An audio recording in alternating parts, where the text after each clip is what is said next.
Breaking news! ৩ বোর্ডে বৃহস্পতিবারের HSC ও সমমানের পরীক্ষা স্থগিত করা হয়েছে। তো আমরা এখন দেখব কোন, কোন বোর্ডের পরীক্ষা স্থগিত করা হয়েছে। এখানে বলা হয়েছে বন্যা পরিস্থিতির কারণে ৩ বোর্ডের অধীনে বৃহস্পতিবার ১০ জুলাই এইচএসসি ও সমমানের পরীক্ষা স্থগিত করা হয়েছে।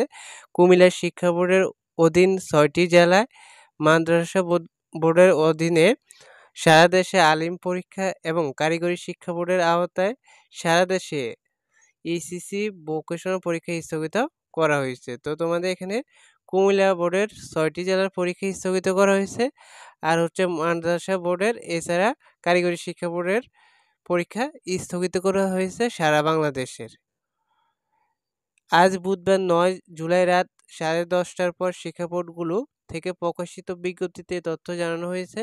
পরীক্ষার পরবর্তী তারিখ পরে জানানো হবে বলে সংশ্লিষ্ট বোর্ডগুলো জানিয়েছে। কুমিল্লা শিক্ষা বোর্ডের প্রকাশিত বিজ্ঞপ্তিতে বলা হয়েছে, ভারী বর্ষণ ও উজান থেকে নেমে আসা ঢলের কারণে ফেনী ও নোয়াখালী জেলার বিভিন্ন এলাকা প্লাবিত হওয়ায় কুমিল্লা শিক্ষা বোর্ডের আগামী ১০ জুলাই বৃহস্পতিবার এইচএসসি পরীক্ষা স্থগিত করা হলো। হ্যাঁ?